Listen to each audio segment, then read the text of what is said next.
Baik, perkenalkan nama lengkap saya Marian Uli dengan NIM 1803030025 dari kelas A semester 6. Di sini saya akan mereview buku ke-6 sebagai tugas dari Sosiologi Politik. Dengan judul buku di sini yaitu tentang dekolonisasi penentuan nasib sendiri dan kebangkitan politik hak asasi manusia global. Baik, saya akan masuk dalam penjelasan, yaitu yang pertama tentang dekolonisasi penentuan nasib sendiri dan kebangkitan politik hak asasi manusia global. Volume ini menyajikan sejarah global pertama politik dan hak asasi manusia di usia dekolonisasi, konflik antara gerakan kemerdekaan Minsk dan kekuatan kolonial membentuk tatanan hak asasi manusia global itu muncul setelah Perang Dunia Kedua. Itu juga penting untuk asal mula organisasi hak asasi manusia kontemporer dan gerakan kemanusiaan Minsk. Kekuatan anti kolonial di sini memobilisasi hak asasi manusia dan hak lainnya dalam kampanye untuk menentukan nasib sendiri. Sebagai tanggapan EURI, kerajaan Kacang memanfaatkan politik internasional baru hak asasi manusia untuk tujuan mereka sendiri, mengklaim bahwa aturan dengan janji berkembang opmin, yaitu adalah kendaraan otentik untuk mewujudkannya, mulai dari partisipasi pasca perang dan perang kemerdekaan untuk hak-hak adat, aktivisme, dan memori pasca kolonial. Buku ini juga menawarkan wawasan baru sejarah dan warisan hak asasi manusia atau penentuan nasib sendiri dan kerajaan sampai hari ini. Bab 1 di sini yaitu tentang mencari kerjaan politik atau hak asasi manusia universal dan gerakan anti kolonial di Afrika. Di tengah gerakan anti kolonial pada tahun 1950-an, Kwame Nkrumah, politisi nasionalis yang menjadi Perdana Menteri pertama yang interdependen Ghana, menguraikan prinsip kunci dari kampanye anti kolonialnya dan juga menolak gagasan tentang dekolonisasi bertahap bergantung pada negaranya atau kesiapan untuk pemerintahan itu sendiri. Nkrumah di sini menuntut politik segera kemerdekaan dan pemerintahan Inggris. Dia juga mendesak rekan senegaranya dan wanita, carilah dulu kerjaan politik dan semua hal lainnya akan ditambahkan kepadamu. Dan rujukan tersebut juga terdapat dalam perintah Alkitab yang terdapat di Matius pasal 6 ayat 33 yang tentang carilah dahulu kerjaan Allah dan kebenarannya, dan semua hal yang akan ditambahkan kepadamu. Nkrumah pun di sini melanjutkan dengan menekankan keunggulan dari berjuang untuk pembebasan nasional dengan menyatakan kami lebih memilih kemerdekaan dengan bahaya dan ketidakpastian untuk melayani dalam ketenangan. Untuk Nkrumah dan banyak pemimpin nasionalis Afrika era ini, perjuangan politik penentuan nasib sendiri lebih diutamakan daripada semua masalah lain yang dihadapi orang-orang terjajah. Pencarian Nkrumah untuk simbol kerjaan politik di sini kecenderungan untuk melihat pemerintahan sendiri sebagai pernyataan hak terpenting di negara kolonial. Dalam kata-katanya, penentuan nasib sendiri di sini adalah sarana untuk melangkah lebih jauh realisasi potensi sosial, ekonomi, dan budaya. Itu politik kebebasan ikal yang menentukan kecepatan kemajuan ekonomi dan sosial. Bagi Nkrumah, hak kolektif untuk mengatur diri sendiri adalah prasyarat untuk memenuhi aspirasi hak lainnya. Keunggulan yang diberikan kepada penentuan nasib sendiri di sini yaitu nasional oleh keunggulan yang diberikan kepada penentuan nasib sendiri nasional oleh mereka yang hidup di bawah dominasi kolonial membentuk interpretasi mereka tentang hak asasi manusia. Penentuan nasib sendiri di sini juga tidak hanya menyinggung kemerdekaan politik, tetapi juga kapasitas orang untuk memilih jalan mereka sendiri menuju ekonomi dan sosial pengembangan.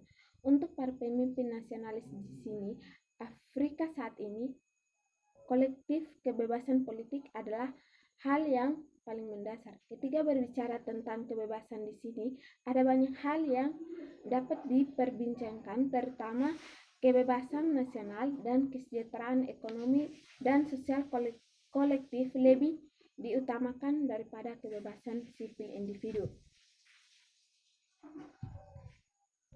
Yang pertama di sini yaitu kebebasan nasional.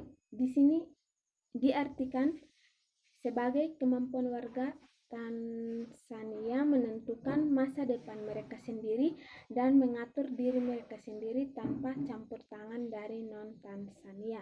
Terus yang kedua, kebebasan dari kelaparan, penyakit, dan kemiskinan. Yang ketiga, ada kebebasan pribadi bagi individu, yaitu haknya untuk tinggal martabat dan kesetaraan dengan semua yang lain. Haknya atas kebebasan berbicara, kebebasan untuk berpartisipasi dalam pengambilan semua keputusan yang mempengaruhi hidupnya.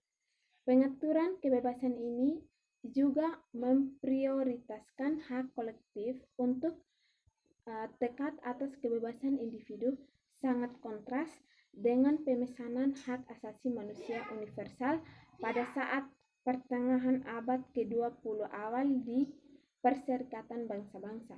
Dalam generasi dari hak atau generasi pertama sipil dan politik yang berpusat pada individu, hak ical di sini datang sebelum hak ekonomi dan sosial generasi kedua dan hak solidaritas kolektif generasi ketiga.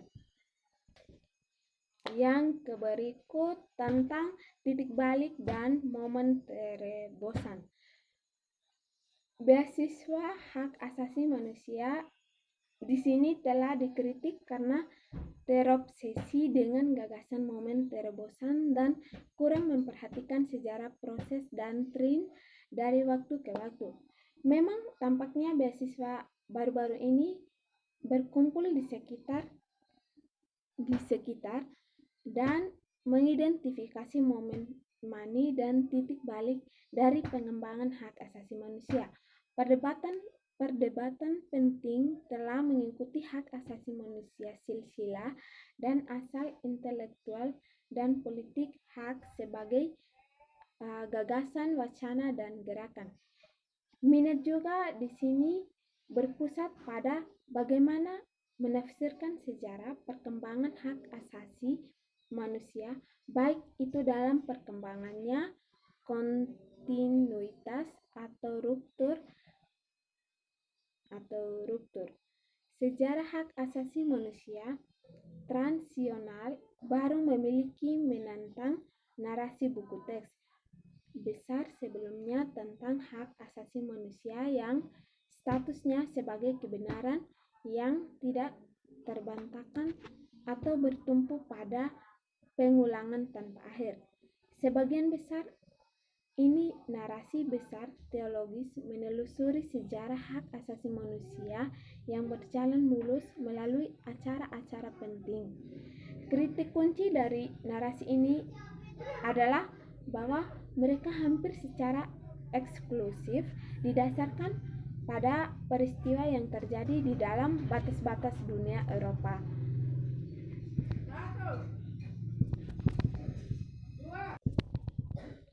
Yang berikut tentang menempatkan perjuangan anti kolonial.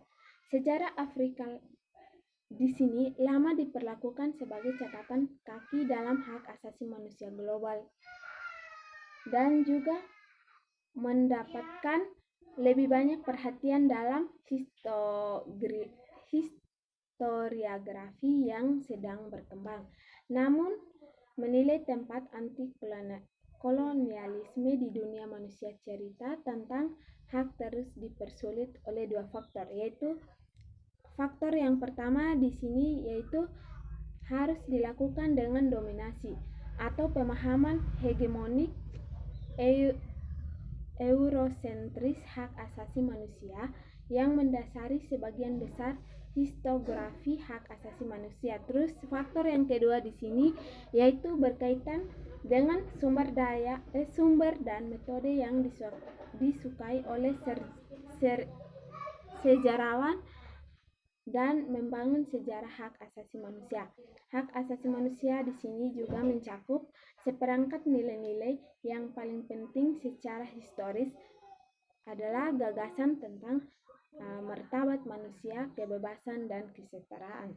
Hak asasi manusia internasional di sini yaitu seperti yang kita pahami tentang narasi yang berpusat pada individu, hak yang menginformasikan banyak penerima beasiswa, dan hak asasi manusia aktivisme, hak istimewa interpretasi tertentu dari hak asasi manusia, dan juga mengabaikan ketegangan bersejarah dalam arti dan pengaturan hak.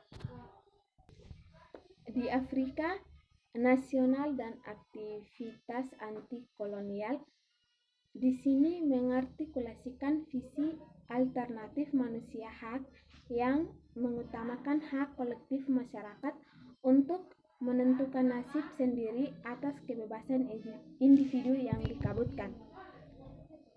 Di sini ada dua komplikasi yang termasuk di dalamnya, yaitu yang pertama tentang hubungan antara diri tekad dalam anti-kolonialisme dan manusiawi yang berpusat pada individu atau hak dan bukan hanya salah satu suksesi atau perpindahan. Itu juga satu konsentrasi dan penolakan. Terus yang kedua, komplikasi yang kedua tentang menempatkan anti-kolonialisme dalam diri manusia sejarah. Hak muncul dari kecenderungan sejarawan untuk lebih mengandalkan catatan barat dan arsip metropolitan yang mudah diakses.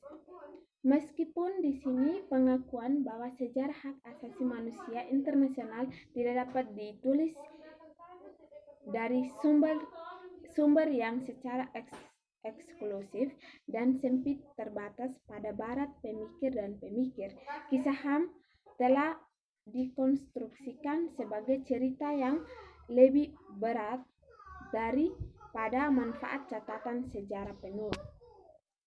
Terus di sini saya mengambil kesimpulan bahwa apa yang dapat diceritakan oleh politik prioritas hak anti-kolonial perkembangan hak asasi manusia internasional untuk satu itu menunjukkan bahwa keputusan tentang klaim apa yang memenuhi syarat sebagai hak asasi manusia, urutannya hak-hak ini, dan bahkan penyajian sejarah yang benar sangat mendalam politik dan ideologis. Sebagian besar sejarah hak diproduksi di barat cenderung berkonsentrasi pada hak-hak sipil dan politik yang dibingkai, terutama dalam istilah dari perkembangan hubungan antara kekuasaan pengarang dan individu, kebebasan individu. Sejarah hak-hak ini juga merayakan pengekangan negara kekuasaan atas individu sebagai model pengembangan kelembagaan di mana-mana. Sekian dari tugas video saya. Terima kasih.